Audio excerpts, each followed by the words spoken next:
Tout simplement la démission. Ils sont responsables de la sécurité des Français sur le territoire national. Depuis le 11 janvier, manifestement, très peu de mesures ont été prises. Du moins, beaucoup de déclarations ont été faites.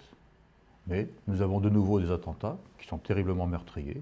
Ils sont responsables, ils doivent partir. C'est très simple.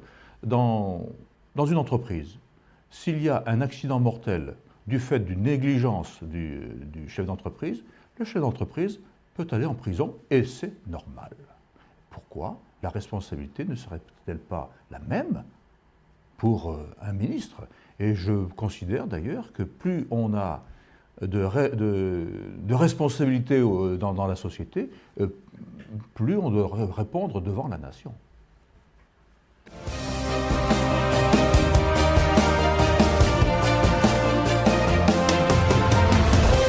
Alors pour ce qui concerne les frappes aériennes, et puis donc maintenant l'envoi du Charles de Gaulle, etc., je considère qu'il s'agit essentiellement de communication. Je ne mets pas en doute le professionnalisme des pilotes de l'armée de l'air ou de ceux de l'aéronaval, je les connais. Ce sont des professionnels qui connaissent bien leur boulot. Mais au niveau politique, il s'agit essentiellement de communication. Parce que, pourquoi n'a-t-on pas fait ces frappes auparavant? On réagit maintenant parce que nous avons été blessés dans notre chair, et d'une manière homéopathique une fois de plus, parce que l'armée française est tellement sous-dimensionnée aujourd'hui qu'il lui sera impossible de faire plus que, je dirais, de la communication. D'ailleurs, j'ai vu aujourd'hui une information selon laquelle, eh bien, nous n'avons plus les bombes nécessaires à nos bombardements.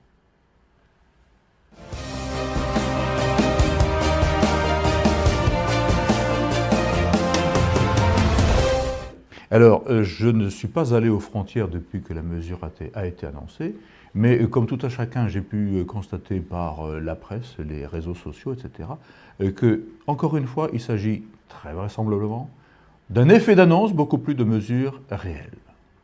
Il semblerait qu'un journaliste a pu passer la frontière belge au début de la COP 21, n'est-ce pas, 6 fois avec une arme, et ça là en toute impunité. Donc j'en conclus qu'une fois de plus, on confond gouverner et communiquer.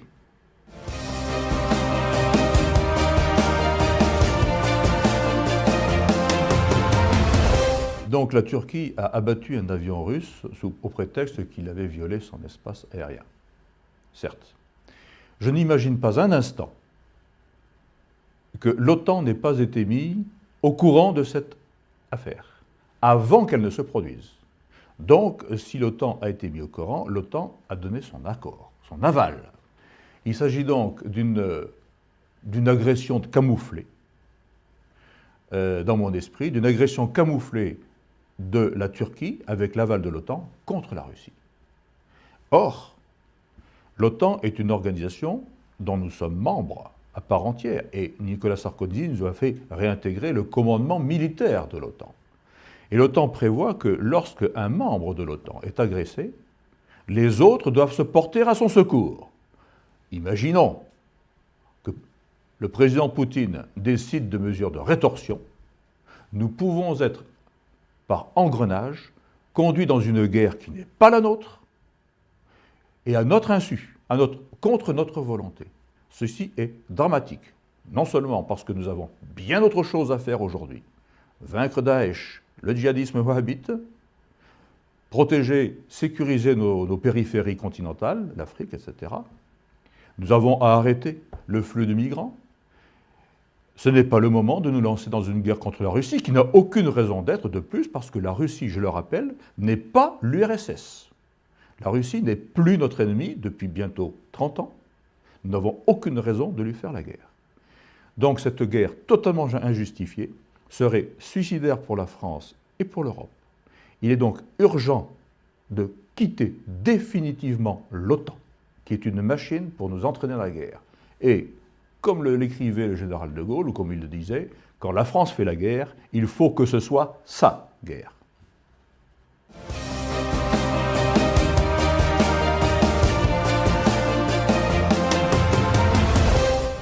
Tout simplement parce qu'ils confondent, ils ne font pas de véritable politique. La politique consiste à servir l'homme, donc à libérer les énergies, à lui permettre de s'épanouir dans tous les domaines, que ce soit l'économie, peu importe, l'enseignement, etc. Or, depuis 40 ans, nous avons transformé notre État en carcan de chiffres. À la mort du président Pompidou, la dépense publique n'excédait pas 30% du produit intérieur brut. Aujourd'hui, elle atteint pratiquement 60%, c'est-à-dire le double. Un autre exemple, notre Code du travail. 10 000 articles, me semble-t-il, alors que le Code suisse, en compte 100. Tout cela, et bien d'autres carcans encore. Tous ces carcans empêchent le dynamisme des entreprises. Qui crée l'emploi? L'entreprise. Eh bien, aujourd'hui, il faut radicalement réformer notre État, radicalement réduire la dépense publique et la réorienter pour libérer les énergies, en particulier les énergies économiques. C'est ainsi que nous pourrons créer de l'emploi. Tout ce qui a été fait depuis 40 ans, ce n'est pas créer de l'emploi, c'est contredire l'emploi, donc créer du chômage.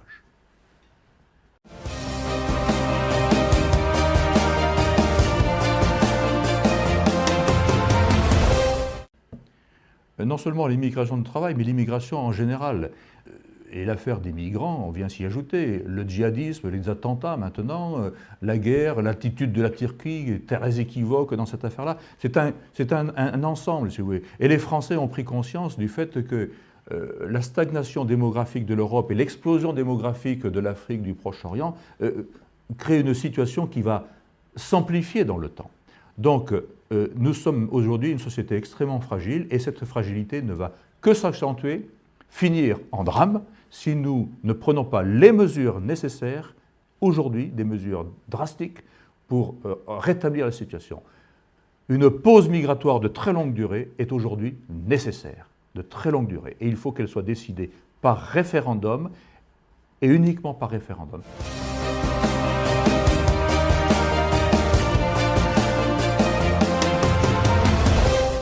De quoi je m'occupe, M. Baroin? Les crèches font partie de notre patrimoine national. De quel droit bannir les crèches dans les mairies, sous prétexte de laïcité? De quelle laïcité s'agit-il? Vous confondez, M. Baroin, laïcité et laïcisme. La laïcité, nous la connaissons en France depuis Clovis, qui avait refusé d'être chef de religieux.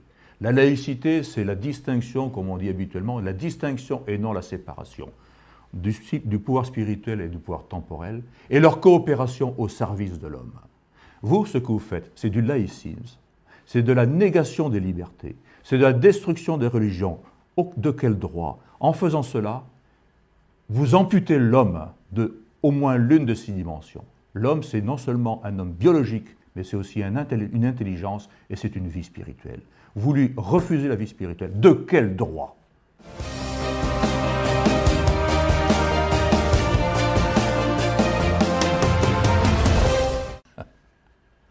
Oui, je trouve assez, comment dire, déplacé la demande de François Hollande qui nous a faite de pavoiser suite aux attentats.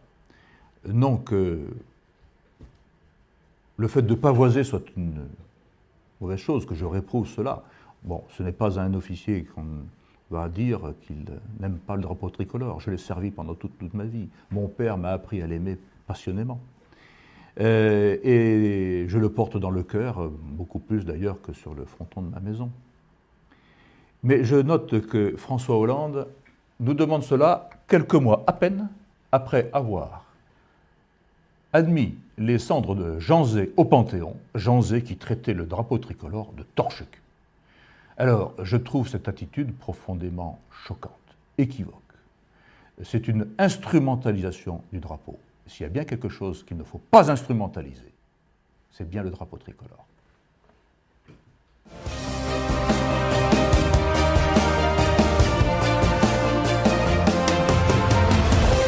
Ah oui, certes. J'ai donné hier soir une conférence à Lyon, une ville que je connais en fait très peu, parce que j'ai passé beaucoup plus de temps en Afrique qu'en Europe pendant une bonne partie de ma vie. Et une conférence à Lyon avec beaucoup de jeunes, et j'ai été ébloui par cette jeunesse lyonnaise. Il y a vraiment là un espoir pour la France, non seulement à Lyon, bien entendu, mais un espoir dans la jeunesse de France, et particulièrement à Lyon, un espoir fantastique.